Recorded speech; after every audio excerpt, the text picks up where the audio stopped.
Bueno, hola, muy buenos días a todas y todos. El día de hoy voy yo, Sebastián Vargas Álvarez, profesor de la Universidad del Rosario en el programa de Historia, a ser su anfitrión acá en Explores de la Federación Internacional de Historia Pública.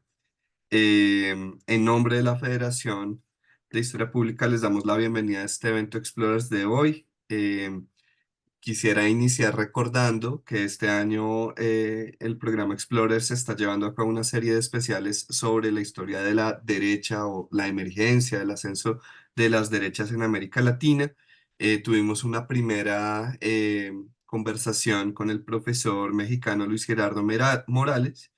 Posteriormente también nos reunimos con la profesora Lucía Abatista de Argentina, y el día de hoy tenemos como invitado especial al profesor Julián Castro Rea de la Universidad de Alberta en Canadá. Entonces, Julián, bienvenido, muchas gracias por aceptar nuestra invitación. También pues saludamos a las personas que poco a poco se van conectando y a las que nos verán en el futuro. Pues quería yo iniciar antes de darle la palabra a Julián para que haga su respectiva, la presentación de su libro, de su investigación. Quería pues presentarlo, ¿no? Poner un poco en contexto sobre pues quién es nuestro invitado. Eh, Julián Castorrea es doctor de la Universidad de Montreal, profesor titular en el Departamento de Ciencias Políticas de la Universidad de Alberta, Canadá.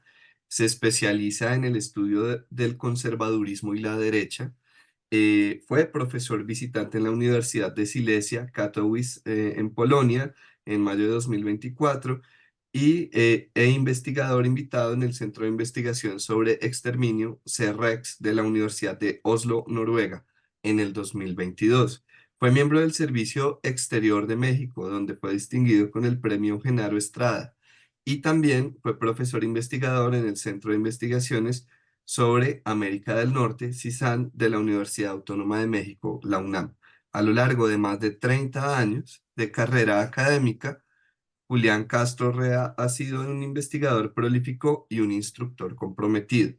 Ha sido autor o coautor de 10 libros, 19 artículos arbitrados y 23 capítulos de libros arbitrados, entre muchas otras contribuciones diversas.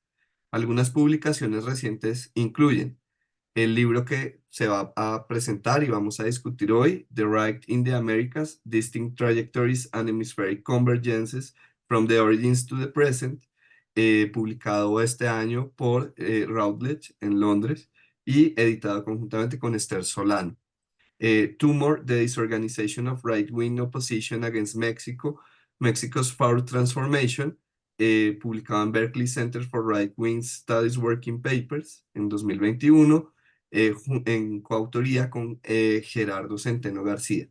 My Girlfriend Became Neo-Nazi, The Reich's Presence and Activity in the Internet, publicado en la misma revista en 2019. Right Wing Think Tank and Networks in Latin America, The Mexican Connection, publicado en la revista Perspectives on Global Development and Technology de Leiden en el 2018. Y Escribir con la derecha, os bestsellers da derecha en español, es su promoción en las redes transnacionales, eh, publicado en el libro Pensar as Derechas en América Latina, publicado por la editorial Alameda de Sao Paulo en el 2019, entre pues otras publicaciones. Muchísimas gracias, Julián, por acompañarnos en esta mañana en Explorers, y pues te paso el micrófono y también pues para que presentes proyectes tu presentación. Muchas gracias. Muchas gracias por la presentación, Sebastián. Ah, Les estoy hablando desde Montreal, en Canadá. Hoy es un día muy especial aquí, es el día de la fiesta nacional de la Saint-Jean, el día de San Juan, así es que feliz Saint-Jean a todos.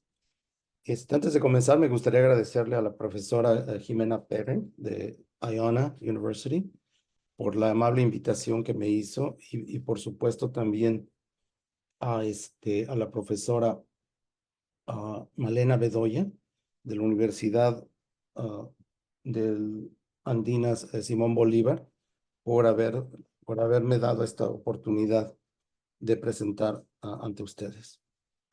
La profesora Perry me pidió que hiciera esta presentación en castellano, en español, pero por supuesto, si alguna pregunta o algún comentario lo quieren hacer en inglés, en francés o incluso en portugués, con mucho gusto podemos cambiar a esos idiomas.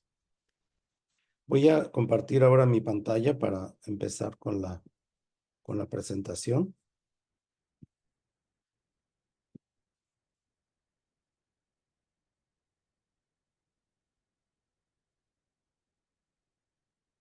¿La pueden ver bien? Sí, se puede, se ve bien, gracias. Voy a mover esto para poder...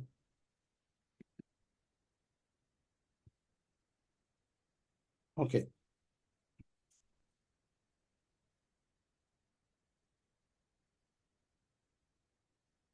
No, no, no, no, no, no, no, no, no. Ok, aquí estamos. Entonces, esta es la portada del libro que apareció este año. Es mi libro más reciente de una preocupación que he mantenido desde hace 2 décadas realmente, de entender el porqué del ascenso de la derecha en las Américas, en Norteamérica en particular, pero en el mundo en general. Y este libro es el resultado de un esfuerzo colectivo que ha durado varios años. El esfuerzo, la idea, digamos, nació en el encuentro de LASA en 2019 en Boston, Estados Unidos, donde conocí a Esther Solano, profesora de la Universidad de Sao Paulo, que también estudia la derecha, ella desde su parte del continente, desde Brasil, y nos dimos cuenta de que había una necesidad de tener como una compilación del conocimiento de de estas ideologías de manera comparada en los diversos países de América. Entonces tuvimos esta idea de hacer como un handbook, un manual que compilara cada uno de los 35 países de América y su experiencia con la derecha. Nos acercamos a una casa editorial que nos dijo que le gustaba mucho el proyecto, que pues, deberíamos empezar a trabajar en eso. Y bueno, nos pusimos manos a la obra. Sin embargo, enfrentamos varios problemas. El primero es que no hay especialistas sobre la derecha en todos y cada uno de los países de América. Eso no lo esperábamos, pero simplemente es un hecho de la realidad académica de nuestro continente. Otro asunto que tuvimos que enfrentar es que no todos los expertos sobre la derecha en América pueden escribir directamente en inglés, por lo que 80% aproximadamente del libro tuvo que ser traducido, ya sea desde el castellano o desde el portugués al inglés. Otro problema que no fue menor fue la pandemia, que se nos atravesó y que retrasó mucho el trabajo de los contribuyentes, algunos de ellos con gente cercana, gente de la familia fallecida o gravemente enferma. Y finalmente la editorial que nos había expresado su interés cambió de opinión y tuvimos que buscar una alternativa para sacar adelante este libro. Además, bueno, están los dictámenes, revisiones que son inevitables en estos casos, pero finalmente, después de tanto obstáculo y a pesar de la espera, logramos concluir este libro, del cual me siento muy satisfecho a pesar de que no es lo mismo que el proyecto original.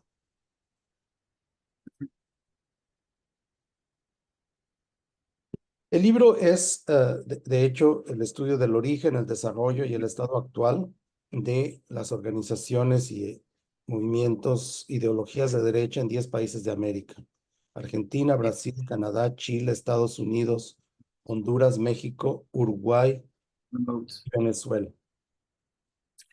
Notarán algo peculiar que caracteriza este libro, que no separamos América Latina del resto de los los países de América. Canadá y Estados Unidos son discutidos, son considerados aquí como un caso más del origen y desarrollo de la derecha, y sobre todo que desarrollamos una dimensión continental y transnacional. Es decir, que partimos de la constatación de que los movimientos de derecha no se desarrollan en aislamiento.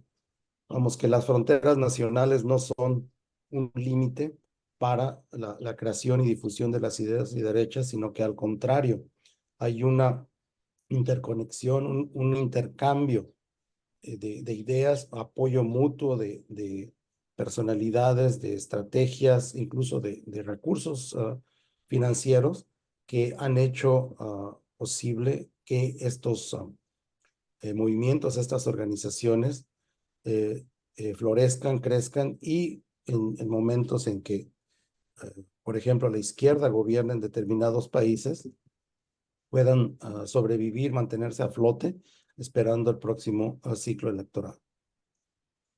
Eh, este trabajo estuvo a cargo de un equipo internacional y multidisciplinario. Fuimos un total de 18 académicos de 10 países que pueden ver en la pantalla: Argentina, Australia, Austria, Brasil, Canadá, Chile, Honduras, Irlanda, México y Uruguay. La lista completa en orden alfabético de los colaboradores está aquí. Entre ellos, bueno, me da mucho gusto que pudimos incluir a varios reconocidos expertos en el tema de la derecha, como Estefanía Lenda de Chile, Ernesto Bogoslavsky de Argentina, Frédéric Boilly aquí en Canadá, Barry Cannon, que trabaja en Irlanda, pero que ha escrito incluso un volumen completo sobre los movimientos de derecha en América Latina. Karen Fisher de Austria, especialista en las redes de derecha en, en América Latina, y otras personas que ustedes pueden ver en la pantalla. Se incluye Laura Camila Ramírez Bonilla, profesora de la Universidad Iberoamericana, que ha trabajado sobre el papel de la Iglesia Católica en la política colombiana, y aquí desarrolló más el impacto sobre la política partidaria en ese país. Sería imposible relatarles en detalle el desarrollo de cada uno de los casos, de los 10 casos de estudio.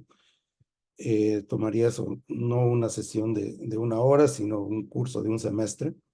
Entonces, simplemente me voy a limitar a comentarles las conclusiones principales del estudio comparado del nacimiento, crecimiento y estado actual de las derechas en esos países. El primero es algo que ya les había comentado, que estos movimientos no crecen, no nacen, crecen y se desarrollan en aislamiento de uno del otro, sino que se reconocen, se ayudan, se influencian, se prestan ideas, se invitan a dar pláticas, los liderazgos, etcétera. Entonces estamos hablando de un movimiento transnacional que cubre América. Por supuesto, también tienen colaboración con otros colaboradores, en particular en Europa, pero digamos que eso es tema para otro libro. Otra conclusión a la que llegamos es que en todos los países considerados, las bases sociales más sólidas de la derecha son las élites económicas, políticas, militares, religiosas. Pero por supuesto, las élites no tienen los votos suficientes para ganar elecciones, y por lo tanto apelan, recurren, invitan a las clases medias en particular a apoyarlos, y a veces les sale la apuesta, a veces no. Otra conclusión es que, digan lo que digan, a la derecha en general no le gusta mucho la democracia. ¿Por qué? Porque, como dijo Mario Vargas Llosa, un exponente importante de la derecha transnacional en América y en el mundo, el problema con la democracia es que la gente vota mal. Eso dijo. Escogen partidos que no defienden la libertad, partidos que no están a favor de la libre empresa, partidos, en fin, que apoyan el populismo, etcétera, etcétera. Entonces la democracia es buena, pero ojalá y la gente supiera votar bien.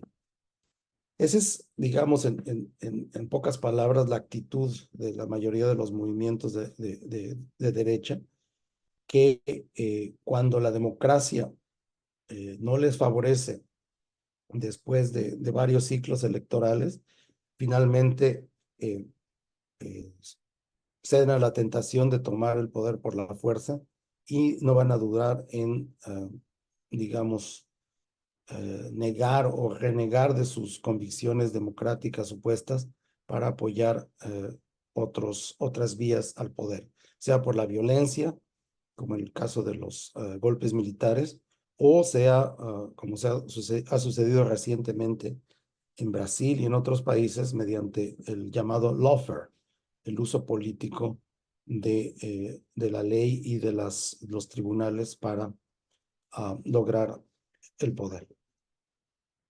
Otra constatación que tuvimos a través de comparaciones transnacionales, que en todos los países en donde la derecha ha gobernado, las desigualdades sociales han aumentado. Desigualdades, claro, socioeconómicas, pero también políticas, el acceso, digamos, a la toma de decisiones de las mayorías se limita. Y esto tiene una razón de ser que en unos minutos vamos a entender mejor cuando hablemos de lo que en el fondo significa la derecha. Y finalmente, la otra conclusión es que el neoliberalismo en los años 90 y el populismo en los años 2010 le dieron una nueva oportunidad a la derecha de ser competitiva en todos los países considerados. Esta posibilidad fue en general aprovechada uh, y sigue siendo aprovechada, como vemos en el caso de Argentina, de una manera en que pueden, digamos, utilizar el medio electoral para lograr acceso al poder. Eso, digamos, que es el contenido del libro, eso es el objetivo principal, las conclusiones principales del libro. Pero en lo que resta de esta presentación voy a contestar algunas preguntas que vienen, que me formulan frecuentemente y que creo que vale la pena poner aquí sobre la mesa para discutir, para platicar entre nosotros, porque este, uh, son gente que no se especializa en el estudio de la derecha, frecuentemente se pregunta, se hace estas preguntas. Primero, ¿por qué estudiar la derecha? Más de una vez me han dicho, ¿por qué te interesa estudiar a esos movimientos que a veces son racistas, que a veces son clasistas, a veces violentos? Estudiar el fascismo, por ejemplo, no es algo que sea muy agradable porque uno se enfrenta a realidades eh, a veces bastante decepcionantes sobre la naturaleza humana. Pero mi respuesta cuando me hacen esa pregunta es decir, bueno, ¿por qué los médicos estudian el cáncer? ¿Porque quieren que todos tengamos cáncer o porque quieren entender cómo se produce el cáncer y cómo evitar que se produzca? Bueno, ese es más o menos mi enfoque, entender por qué la derecha existe, por qué crece, por qué la gente vota por ellos, por qué militan en esos partidos, qué es lo que sucede en la mente de la gente para que eh, se, se, se convenzan por este tipo de ideas. Y bueno, hay que entender la derecha porque es generalmente la ideología de los sectores privilegiados, eh, es la manera en que se justifican las desigualdades, un status quo que generalmente es nocivo para las mayorías. Además, porque, como comentábamos antes de empezar esta plática con Sebastián y con Jimena, las ideas de la derecha se están volviendo muy populares en el mundo. y es necesario entender por qué la gente está votando por partidos como el AfD en Alemania en las últimas elecciones europeas. Se supone que Alemania aprendió la lección del nazismo y que están inmunizados contra ideologías racistas, y ahí ahora vemos que libremente muchos alemanes, todavía no la mayoría, pero sí un buen 15% de los alemanes están apoyando un partido que tiene posiciones que son cercanas a el nazismo del pasado. Entonces tenemos que entender esto, entender que la gente que apoya a los partidos de derecha no son engañados necesariamente, no son idiotas necesariamente, como algunos asumen, sino que tienen una racionalidad diferente a la nuestra y tenemos que entender cuál es su manera de interpretar la realidad y las soluciones que proponen ante ella para creer que la derecha es la respuesta. Me gustaría aquí citar a la conocida economista política Susan George, que explica de una manera muy elocuente desde mi punto de vista la razón por la que tenemos que estudiar la derecha, entender la derecha de una manera más comprensiva. Dice, los institutos de investigación, o digamos los investigadores en general, deberían estudiar a los ricos. Todavía nos hacen falta los conocimientos suficientes sobre quienes toman las decisiones que afectan a un número considerable de vidas humanas y que son capaces de manipular las reglas a su conveniencia. Falta información sobre quienes controlan el poder y mueven sus influencias. A medida que sus estrategias y sus declaraciones públicas se vuelven más sutiles, se hace fundamental la necesidad de una mejor información. Y bueno, yo estoy totalmente de acuerdo con esta visión. Hay que entender qué es lo que está pasando, qué están planeando la derecha y por qué la gente piensa que es una solución para los problemas sociales.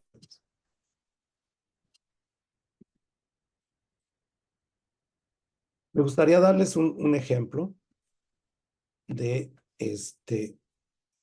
de que las ideas de la derecha no son solamente opiniones neutras, que no son solamente puntos de vista políticos, sociopolíticos, igualmente válidos que cualquier otro, sino que tienen realmente una intencionalidad y unas consecuencias concretas sobre la manera en que se gobierna un país, sobre la manera en que se organiza la distribución del poder en una determinada sociedad. Hay un empresario mexicano que ha sido particularmente activo recientemente en estos redes transnacionales de derecha, que creó hace poco dos instituciones, una de ellas la Fundación Caminos de la Libertad, que les quiero mostrar aquí. Caminos de la Libertad es una ONG que participa en la red Atlas, que es reconocida como la red internacional más importante de colaboración de actores de derecha. Y Ricardo Salinas Pliego también es el fundador de esta universidad, que se llama la Universidad de la Libertad.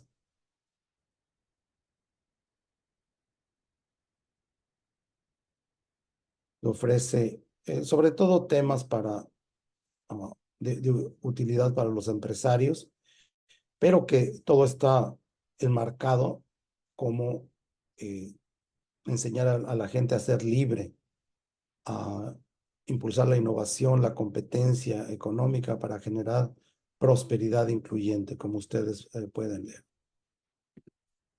Una pregunta para ustedes. ¿De quién estoy hablando?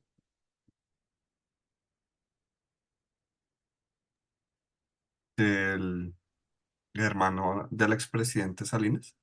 No, de esta persona que se llama Ricardo Salinas Pliego. Él no es pariente De Salinas de Gortari.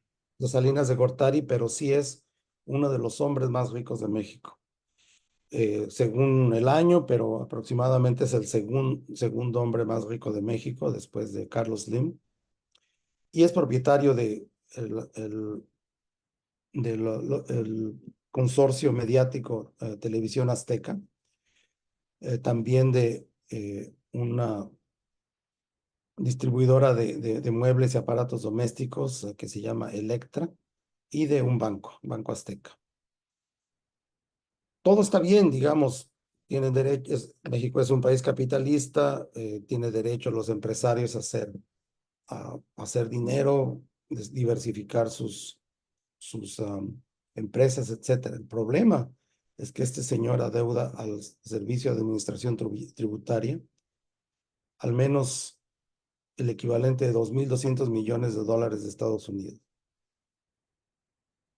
Es a alguien que, para evitar cumplir con sus obligaciones fiscales, es capaz de apelar a la libertad, decir que, bueno, el Estado es el monstruo eh, eh, que ambiciona controlar todo, que nos quiere quitar nuestros recursos, que mata la iniciativa privada, etcétera, etcétera.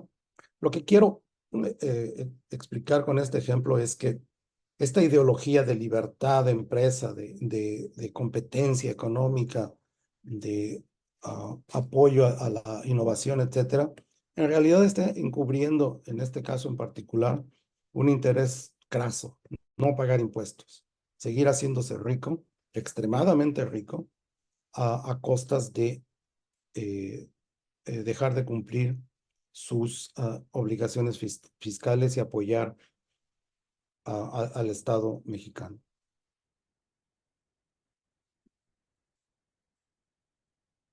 Otra pregunta que a menudo recibo es, bueno, ¿y qué es la derecha finalmente?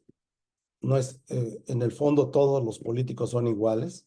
Es un discurso que oímos muy seguido, que la distinción entre derecha e izquierda es irrelevante ahora porque finalmente los extremos se tocan y los políticos mienten de todos modos. Entonces, no importa estudiar la derecha porque, bueno, es una excusa más que tienen los políticos para participar en política. Pero una de las supuestos, o una de las puntos de partida de este libro del que les estoy hablando, es de que la derecha realmente es necesario estudiarla, y por una parte, y por el otro lado, es necesario entender qué significa la derecha, cuáles son los supuestos detrás de las ideologías de derecha. En este sentido, son peligrosos los supuestos que se han vuelto de moda en los últimos años, de que las ideologías ya no tienen importancia.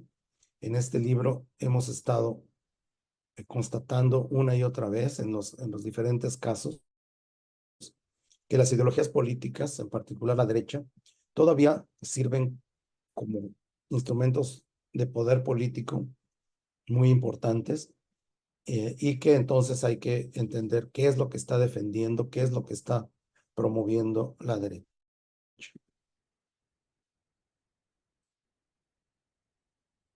Es importante, pues, definir la derecha para evitar el relativismo, decir, bueno, todo depende de qué país estemos hablando.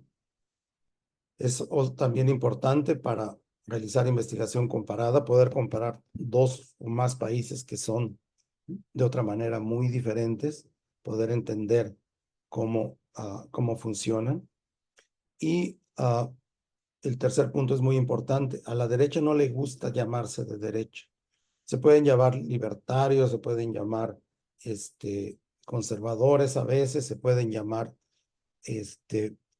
antiestatistas, etcétera, pero la palabra derecha de alguna manera no es tan popular como llamarse de izquierda, por ejemplo. Entonces necesitamos entender qué es lo que define la derecha para poder darle esta característica a los actores políticos que de otra manera no quieren adoptar ese nombre. Entonces, hay mucha literatura sobre este tema, pero creo que la más útil, la más clara distinción que podemos encontrar entre los dos tipos de las dos familias ideológicas de derecha e izquierda es su idea de la igualdad. Para la derecha, la igualdad es igualdad de oportunidades. Ellos asumen que los individuos son todos diferentes, todos los individuos tienen mejor o mayor calidad humana, ya sea por sus atributos innatos, su inteligencia, su físico, etcétera. Y entonces las instituciones deben hacer todo lo posible para que haya una competencia entre esta gente, entre toda la gente, y los mejores progresen, los mejores prosperen, salgan a flote.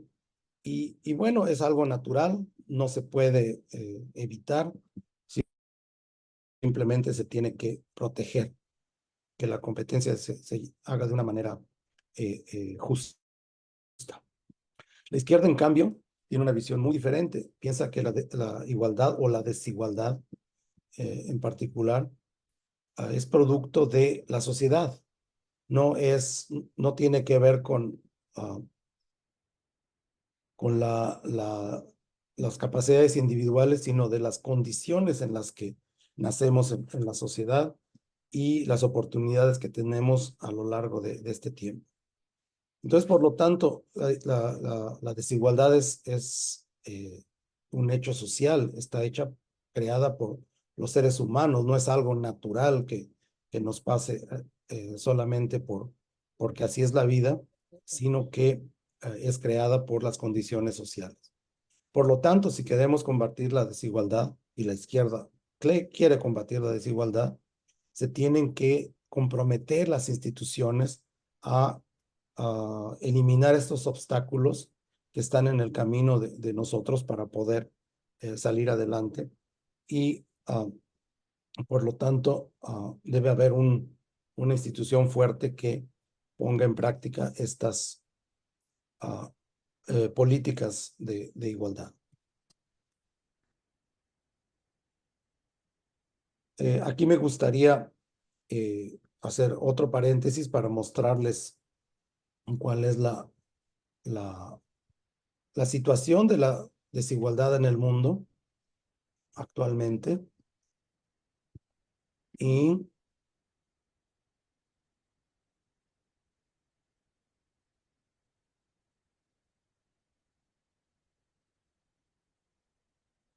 cómo reacciona la derecha ante ello. Este es el reporte de Oxfam de enero pasado, enero de 2024, que nos habla de una enorme concentración de la riqueza y del poder de los más ricos en el mundo. Como pueden leer, la riqueza acumulada de cerca de 5,000 millones de personas a nivel general se ha reducido, mientras que los ricos son más ricos. Y lo que es más apabullante, más decepcionante, yo diría, es que la pandemia creó una oportunidad para que los ricos se vuelvan más ricos aún. Entonces, me gustaría ahora que vieran cómo reacciona la derecha ante esta situación.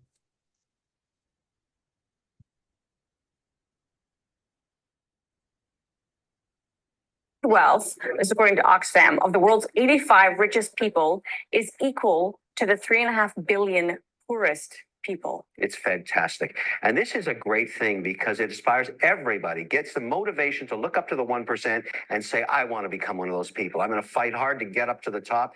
This is fantastic news. And of course I applaud it. What can be wrong with this? Really? Yes, really. Like somebody living on I celebrate capitalism. $1 a day in Africa is getting up in the morning and saying, I'm going to be Bill Gates. That's the motivation everybody needs. Me and I'm that not guy against is charity. Motivation. I just need to pull up my socks. I am not. I don't have socks. Look, don't tell me that you want to redistribute wealth again. That's never going to happen. Okay? You know what? You take a simple stat like this, which is neither good nor bad. It's just a fact. It's a celebratory stat. I'm very excited about it. I'm wonderful to see it happen.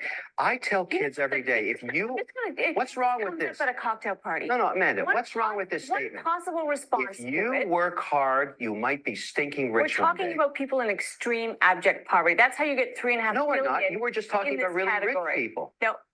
Okay. I'm going to tell you later what you should say to this. Coming up. Ok. Está en inglés, lo siento mucho, es la versión que tenía. Ah, la persona que habla se llama Kevin O'Leary, es un empresario canadiense que intentó ser líder del Partido Conservador de Canadá y bueno, no lo logró, pero sigue siendo un opinador en los medios, aquí en particular está en la CBC, Canadian Broadcasting Corporation. Y claro, es una caricatura, es una versión extrema. No toda la gente de derecha lo va a decir de esta manera, pero es bastante claro, ¿no? Es bueno que haya gente rica, es un ejemplo para los demás. Si trabajas fuerte, puedes ser igual de rico que ese 1% de la humanidad. Entonces, es algo bueno que esta riqueza se esté creando y se esté concentrando, porque es el role model para el resto del mundo. Otra diferencia importante entre la derecha y la izquierda es su percepción sobre las capacidades humanas. En general, la derecha es pesimista, piensa que somos limitados, que somos imperfectos, que no podemos entender la realidad completamente y por lo mismo tenemos que fiarnos en la tradición, en la religión, el mercado, las jerarquías, etc. Esto de la planificación social, pensar que el gobierno o cualquier grupo humano puede planear las sociedades es una tontería, porque simplemente no entendemos la sociedad, no podemos cambiarla como debe ser. Más bien debemos observar cómo es y seguir la corriente, por decirlo así. Y esto es así porque en el fondo los seres humanos somos egoístas e individualistas, nos gusta competir. Si podemos, vamos a tomar ventaja del vecino y por eso es necesario que haya un Estado, una ley, una policía, digamos, que evite que abusemos de los demás. Es una visión muy darwinista, si ustedes quieren, pero esa es en el fondo la visión de la derecha. La izquierda es lo opuesto, es una visión optimista sobre el ser humano, piensa que nosotros nacemos buenos y libres y que además nuestra razón nos permite entender y transformar el mundo. Y por lo mismo esta misma razón debe utilizarse para mejorar lo que esté mal en las sociedades, en la política, en la economía, en la sociedad en general, las relaciones sociales. La izquierda está a favor, pues, de la intervención de lo que aquí podemos llamar ingeniería social para regular las relaciones entre nosotros. La desigualdad, como ya vimos, no es natural para la izquierda, de hecho es una aberración, es algo que está mal, que tenemos que corregir y por lo tanto hay que comprometer a las instituciones para que hagan este trabajo de enmienda. Los delincuentes, esto es otro digamos, corolario de la visión de la izquierda, es que la gente que delinque no lo hace porque sean malos, porque sean intrínsecamente malos, sino porque las circunstancias sociales los llevaron a cometer este tipo de delitos. Como pueden ver, la visión de la derecha es compatible con los supuestos filosóficos del pensador inglés del siglo XVII, Thomas Hobbes, y en cambio las ideas de la izquierda son más compatibles con el pensador suizo del siglo XVIII, Jean-Jacques Rousseau, que pensaba que, bueno, todos nacemos buenos, pero que la propiedad privada nos ha corrompido.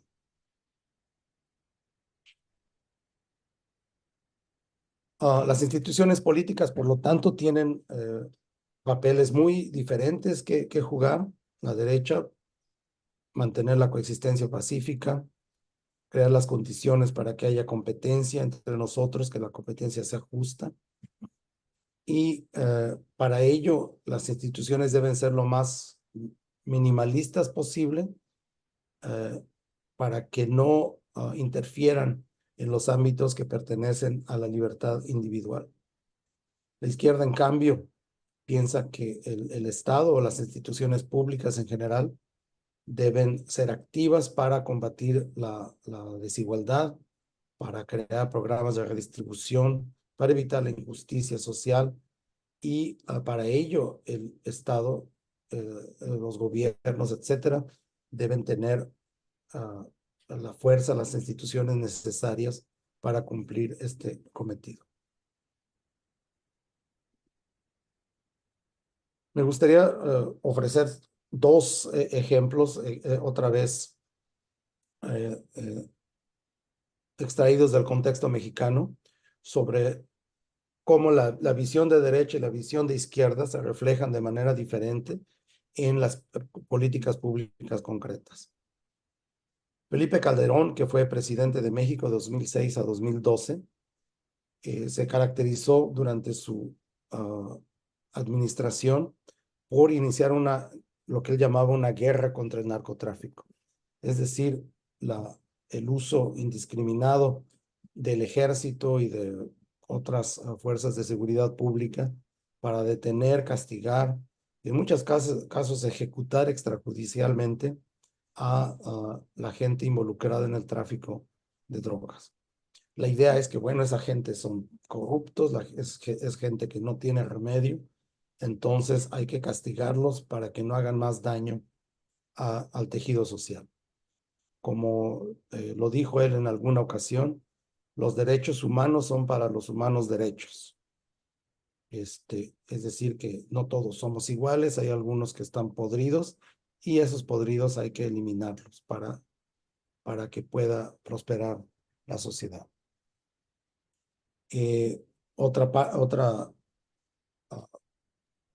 Digamos, otro aspecto importante de su gestión como presidente fue su intervención, su apoyo importante a los empresarios mexicanos, como exenciones de impuestos, subsidios, etcétera, con la idea de que, bueno, cuando tú apoyas a las grandes empresas, ellos son los que van a hacer que la economía crezca y eventualmente todos vamos a beneficiarnos de ese crecimiento. Y desde el punto de vista de los valores, Felipe Calderón fue cercano a la Iglesia Católica, se caracterizó por oponerse al aborto, a los derechos de los gay, LGBTQ, y en general apoyando, digamos, la posición tradicionalista de la Iglesia Católica. El presidente actual de México, Andrés Manuel López Obrador, tiene una posición muy contrastante con esta posición de Felipe Calderón, que me parece de alguna manera paradigmática de la izquierda. AMLO se hizo famoso porque su política para combatir el crimen es abrazos, no balazos. La derecha, sus críticos, lo interpretan como que hay que abrazar a los delincuentes para que se sientan queridos y así ya no hagan nada. En realidad lo que quiere decir con ese eslogan, digamos, es que son las condiciones sociales las que crean la delincuencia. Muchos jóvenes, en particular en las regiones rurales, en las regiones marginalizadas, participan en el narcotráfico o en otras actividades criminales porque no tienen otra opción, no tienen empleo, no tienen educación, en sus regiones no hay opciones de crear una microempresa, etcétera. Entonces el narcotráfico o el crimen en general se vuelven como la única opción disponible para ellos. Entonces el gobierno de AMLO intentó crear este tipo de opciones con programas como Sembrando Vida o Jóvenes Construyendo el Futuro, becas universales para estudiantes a nivel medio superior, etcétera, con esa idea de que no es que la gente sea mala, sino que la gente no tiene oportunidades. Si les damos la oportunidad, ya no van a delinquir. Y ha tenido un éxito mitigado, obviamente, porque son procesos que toman tiempo en resolverse, pero ese ha sido su enfoque durante los 6 años de gobierno.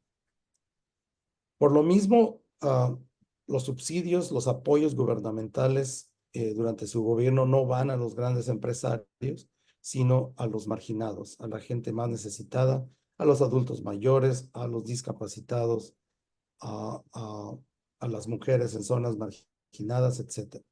Su idea es que la, el poder de una economía no reside en las empresas grandes, no reside en los creadores de empleo, como pensaría la derecha, sino en la autoayuda que la gente hace a nivel eh, de la calle, a nivel micro.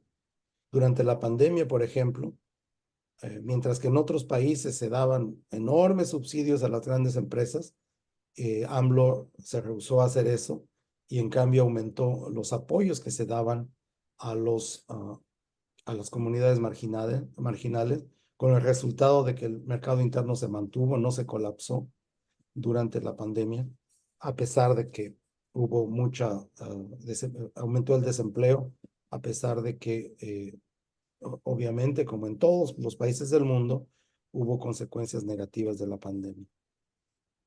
Y finalmente, el otro contraste que quiero hacer es otro de los eslogans del gobierno actual, que es la revolución de las conciencias. Para López Obrador, el status quo ideológico no es natural. Por ejemplo, el hecho de que los mexicanos sean sexistas, que detesten a los gays, que, que piensen que los mexicanos son mentirosos o rateros, no es obviamente nada natural, sino que se tiene que cambiar este programa, digamos, que existe en la cabeza de muchos mexicanos, eh, ofreciéndoles alternativas ideológicas más respetuosas de la sociedad y que estén, en palabras de López Obrador, anclados en los valores ancestrales de los pueblos indígenas mexicanos. Yo no quiero decir que tenga razón en todo lo que dice uno u otro. Lo que quiero simplemente aquí poner sobre la mesa es el contraste tan grande que existe entre un programa de gobierno basado en valores de la derecha o una visión de la derecha y otro basado en una visión de izquierda. Mas a esquerda não faz isso. Bueno, aquí llego al final de mi presentación. Simplemente, bueno, los invito a que vean de cerca este libro. La editorial Routledge me proporcionó este código para tener 20% de descuento, que lo pueden copiar o pueden escanear el código QR que está abajo y para que, bueno, lo adquieran personalmente o le pidan a sus bibliotecas, a sus instituciones que lo adquiera para que lo puedan ver de cerca si les interesa. Y espero realmente que les interese. Aquí llego al fin de mi presentación y estoy, por supuesto, a su disposición para preguntas, comentarios, ya sea en este momento o en el futuro. Están mis datos allí por si me quieren contactar en el futuro. Gracias. Muchísimas gracias a ti, Julián, por tu presentación. Entonces ahora vamos a abrir para las personas que están conectadas, si tienen alguna pregunta o comentario sobre la presentación de Julián. Em, Mientras las personas se animan, yo tengo una pregunta y Jimena Perry también me formulaba una pregunta por escrito para que la leyera. Muy bien. Entonces, comienzo con la de ella. Dice, eh, ¿por qué crees que algunos personajes de la derecha como Donald Trump encuentran tanto apoyo y simpatía por parte de la ciudadanía? ¿Tiene que ver con esos esencialismos de los que nos hablaste hace un momento? Eso pues, por parte de Jimena. Y yo quería pues pedirte, Julián, si puedes hablar un poco más sobre cuál es el rol de los medios de comunicación en la expansión de estas ideas de derecha, pero también, por ejemplo, en el caso de Colombia, en donde, al igual que en México, pues hay un gobierno de izquierda después de mucho tiempo, el de Gustavo Petro. Vemos cómo los medios de comunicación masivos y que, como en el caso de Salinas Pliego en México, están ligados estos grandes grupos mediáticos pues a los empresarios o a los ricos y poderosos y demás. Hemos visto que hay una campaña, un asedio mediático constante al gobierno de Gustavo Petro, que por supuesto también ha cometido errores como cualquier gobierno, pero en Colombia es constante el ataque mediático, casi que diario en la televisión, en la radio, en las redes sociales frente al gobierno. Entonces quería pues pedirte si puedes ampliar un poco más cuál es el rol de los medios de comunicación y las redes sociales, que veo que también has trabajado sobre eso en tus publicaciones, en esta emergencia de la derecha, ya sea para darle poder a la derecha en el poder, como en el caso de Milei en Argentina, o para cuestionar los gobiernos de izquierda, como ha sucedido en México y Colombia, mientras las demás personas también se animan a preguntar. Comenzaríamos con eso. Claro. Sí, con mucho gusto. Primero, la pregunta de por qué algunos líderes de derecha, y en particular Donald Trump, logran ganar tal popularidad, por qué la gente vota por ellos. Y aquí tengo que recurrir a un concepto que manejamos en el libro, pero que no mencioné en mi presentación, que es el populismo de derecha. El populismo estamos acostumbrados a verlo, sobre todo en América Latina, asociado con regímenes de los años 30 o 50 que promovían cambios en el sentido de las masas, de las mayorías.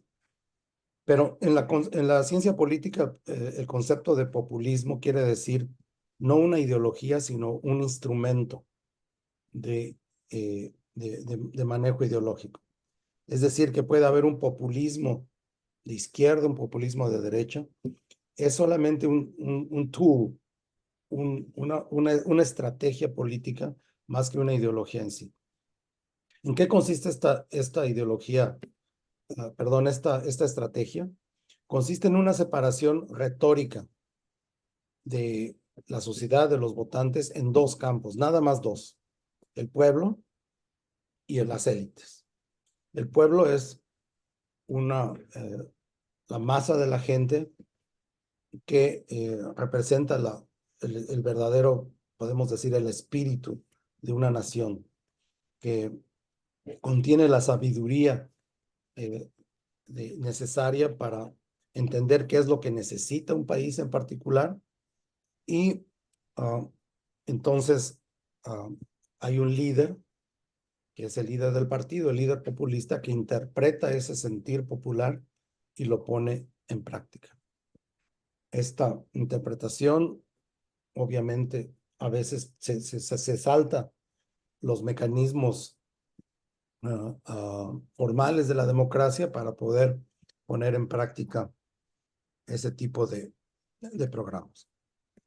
Del otro lado está el pueblo, pero del otro lado están las élites. Las élites son, en pocas palabras, los grupos dentro de la sociedad que impiden que la voluntad popular sea expresada en las instituciones, los que de alguna manera han secuestrado la voluntad popular para beneficiarse personalmente y obtener poder o beneficios económicos o mayor prestigio, etc. Entonces, el papel de un líder populista es quitarle el poder a la élite, regresárselo al pueblo y gobernar a nombre del pueblo, interpretando lo que el pueblo realmente quiere. Eso es el populismo.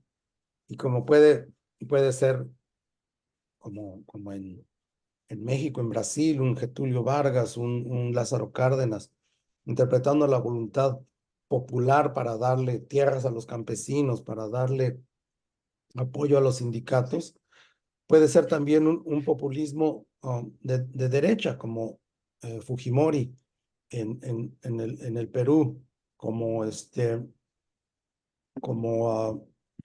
Bukele en El Salvador, que definen al pueblo como la gente buena, la gente de paz, como la gente que paga sus impuestos y vota en las elecciones, y a todos los demás, al gobierno corrupto y a la gente que se beneficia de este caos del gobierno como los enemigos del pueblo.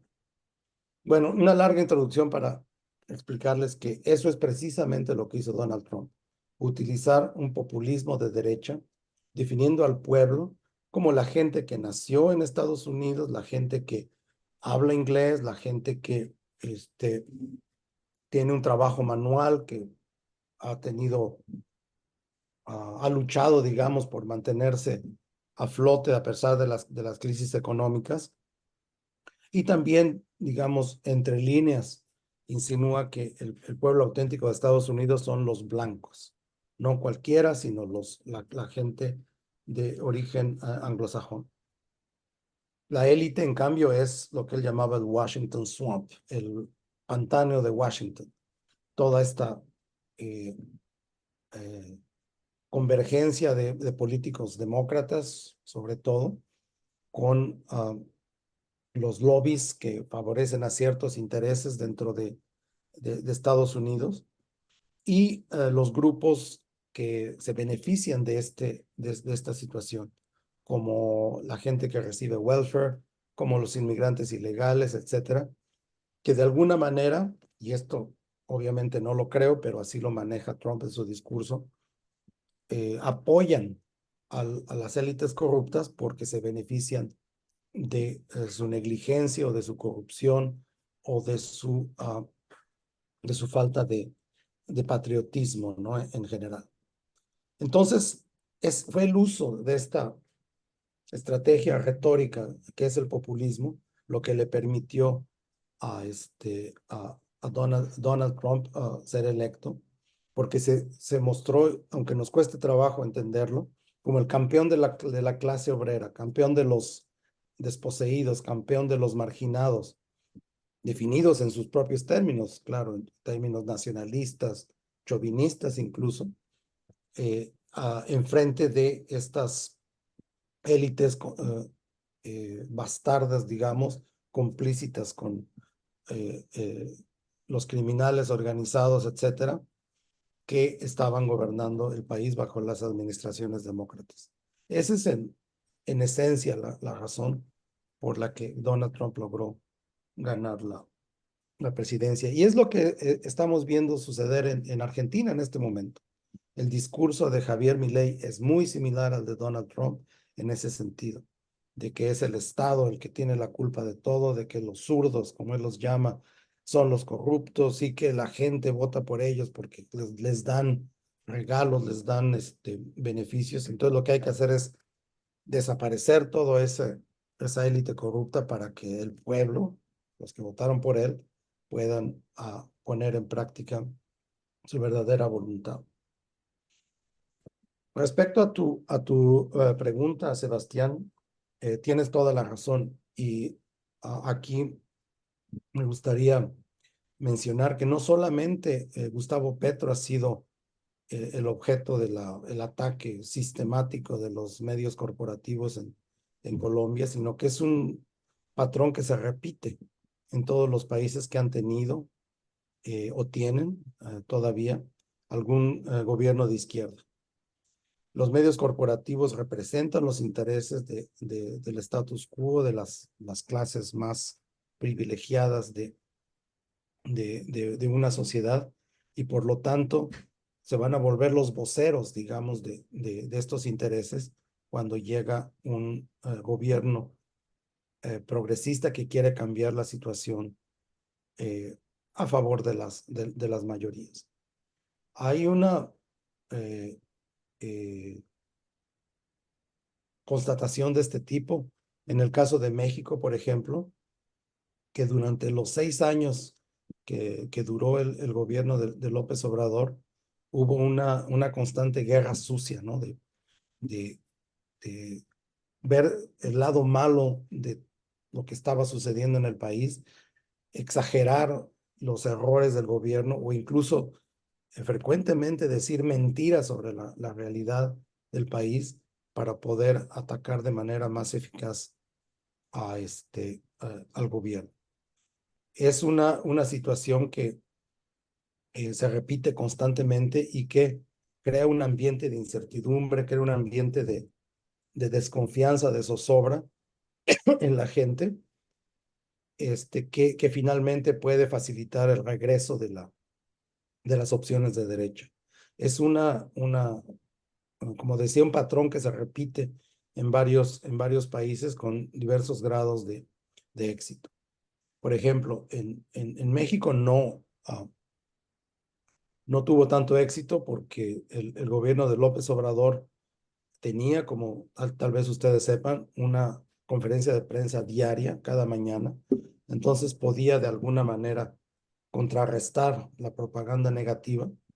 Pero en países como Brasil, eh, una de las razones por las que primero la presidenta Dilma Rousseff fue dimitida de su cargo y después el expresidente Lula da Silva terminó en la cárcel fue precisamente por esta campaña sucia y que no encontró el Partido de los Trabajadores una manera eficaz de contrarrestar la campaña y de balancear la opinión pública para que no llegara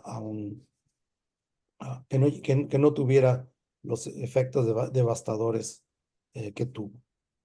Es eh, digamos que es una estrategia que ya se ha visto y que se repite y que va a seguir pasando siempre y cuando los medios sigan controlados por las grandes corporaciones. No sé si conteste tu Sí, pregunta. gracias, Julián. Hay dos preguntas de Melissa que las voy a leer. Dice la primera, ¿hay alguna razón por la cual se decidió no incluir a El Salvador como parte del libro? Y segundo, ¿qué opina de la dinámica entre Petro, presidente de Colombia, y Bukele, presidente de El Salvador? Hubo un debate entre ellos en Twitter. ¿Cómo responde ante el crimen reducido en El Salvador o la reducción del crimen, ¿no? Las políticas de seguridad y carcelarias de Bukele? Porque algunos dirían que la derecha ya está funcionando bien porque se pone más segura la sociedad por las calles, digamos. Aunque la razón por la que El Salvador no fue incluido en el libro es bien simple, bien banal, porque no encontramos a ningún especialista que quisiera escribir, hacer ese análisis en los tiempos en los que lo necesitábamos, con las condiciones que lo pedíamos. Pero por supuesto es un caso que debería ser incluido en una próxima edición del libro o en otro estudio más ah, amplio, más... Uno de los casos paradigmáticos, ¿no? De la derecha actual en América Latina, en Centroamérica. Mm. También es una lástima que no hayamos podido incluir al Perú o a Bolivia, que también son casos súper interesantes en ese sentido. Por eso, bueno, les confieso que fue un proyecto que sacamos adelante a pesar de los obstáculos, pero que está lejos de ser perfecto y sobre todo no es comprehensive, inclusive de todos los países de América como originalmente queríamos.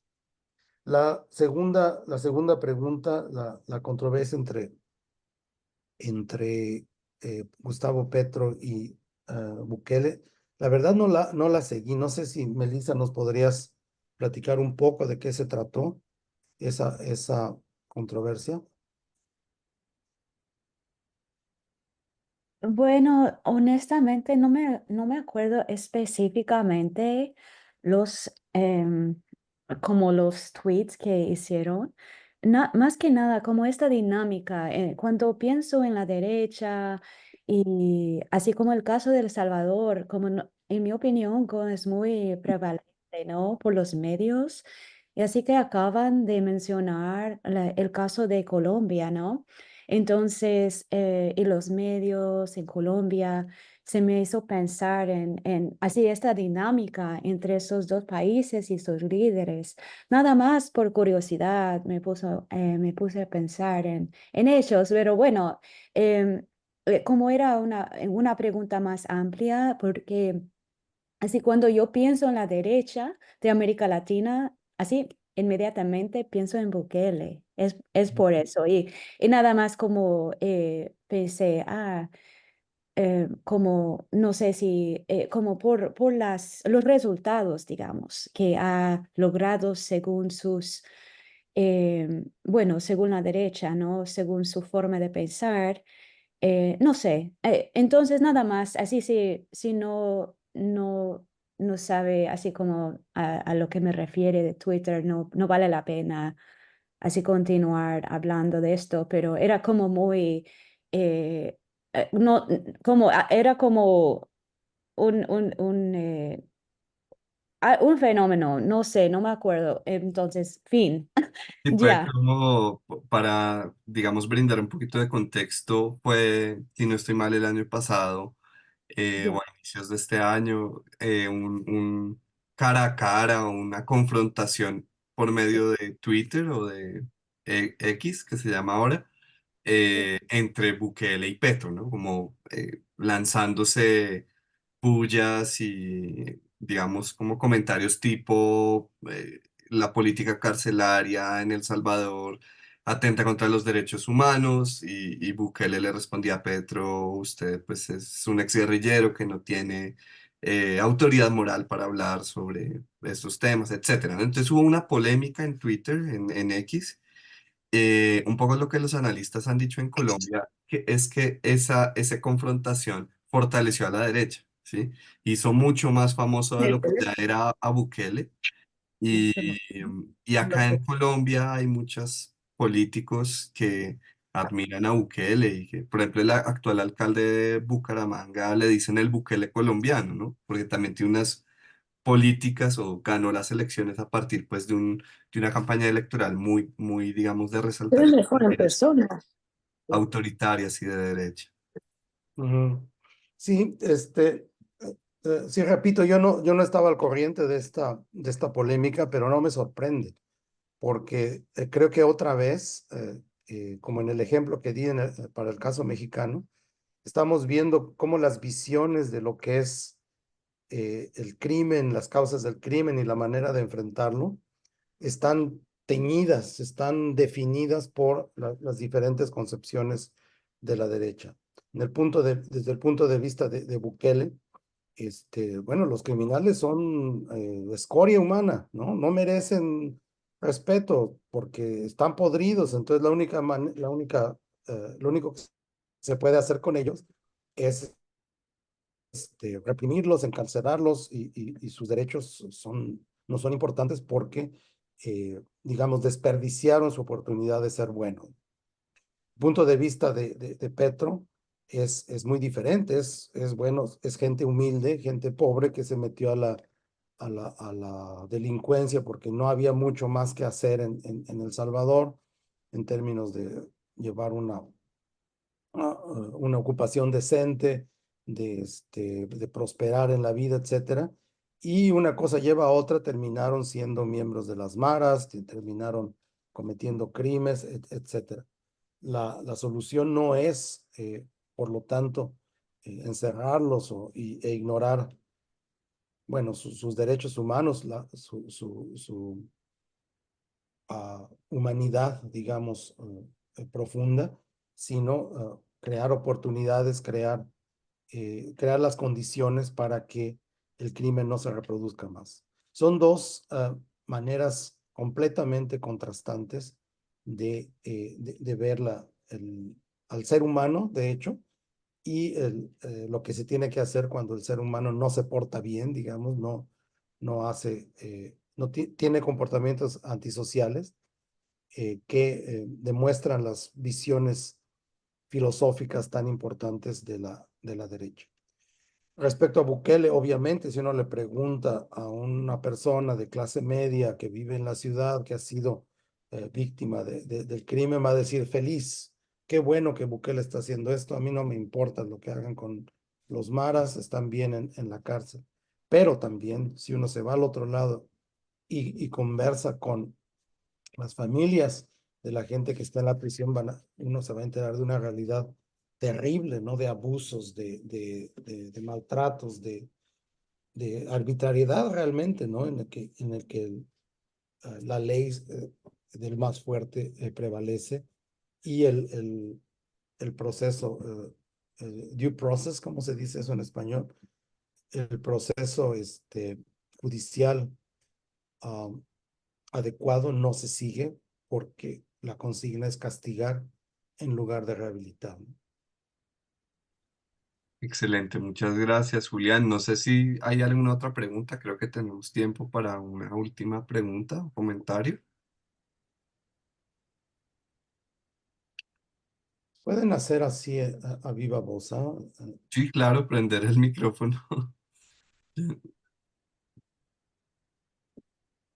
Bueno, creo que no. Pues nada, entonces vamos llegando hacia el final pues de este Explorers.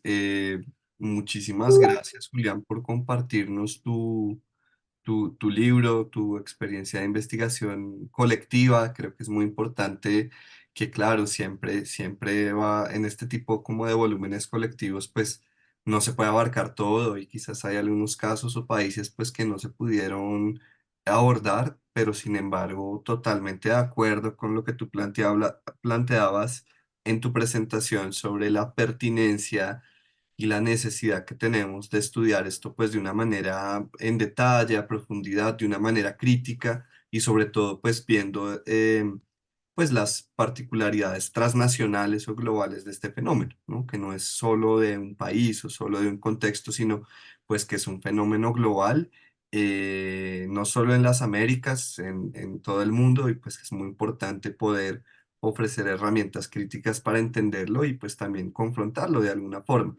Entonces, con esto terminamos. Yo quería también invitarles a las siguientes sesiones de Explorers que se van a hacer. Vamos a seguir en esta serie sobre historias de historia y, digamos, presente de las derechas en América Latina. Tendremos Explorers sobre unas sesiones especiales sobre diferentes países como Ecuador, Brasil, Colombia. Entonces, les invitamos a seguir muy pendientes de la programación de Explorers y a nombre de la Federación Internacional de Historia Pública les agradecemos mucho su interés, su presencia hoy acá y bueno, pues seguimos en la conversación. Muchas Oiga, gracias. a mí Sí, me gustaría nada más agradecer a Julián. Fue excelente, muy clara, muy con bolitas y palitos, muy clara, muy al nivel de, de todos los neófitos del tema.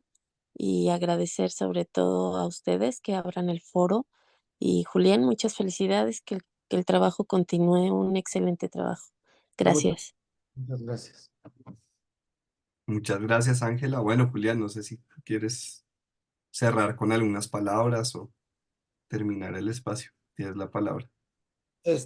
Bueno, simplemente agradecer a todo el público que se conectó en vivo.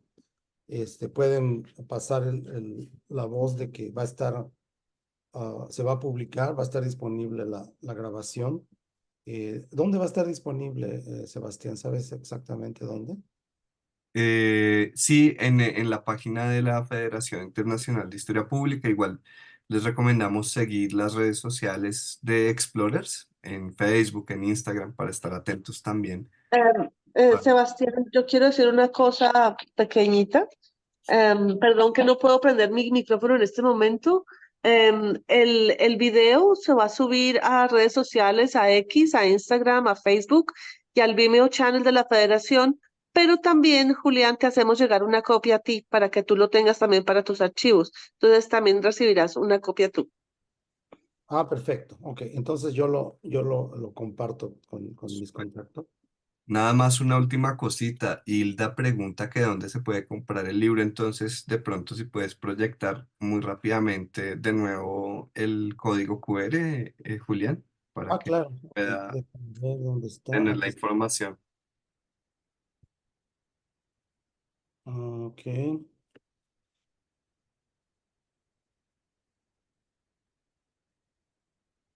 aquí está. Sí, Hilda, si puedes tomarle foto al código QR, pues tiene un descuento que le dieron a Julián por ser el autor. Entonces, Ujú, por medio de ese código QR, pues puedes acceder al libro con el descuento. ujú. Y Muchas gracias. si no pueden adquirirlo, bueno, díganle a sus bibliotecas, a sus instituciones que lo compren para que se corra más la voz, ¿no? Sobre este tema. Que creo que es necesario que lo conozcamos mejor, ¿no? De acuerdo. Bueno, Pues muchas gracias a todos ustedes por su atención, por su interés y como dije, con mucho gusto puedo contestar sus preguntas, seguir esta plática por correo electrónico, por WhatsApp, etcétera, eh, eh, o por correo de una manera más institucional. Entonces, muchas gracias y hasta pronto, espero. muchas gracias, Julián. Gracias a todos y todas. Y bueno, nos vemos en una siguiente ocasión. Muchas gracias.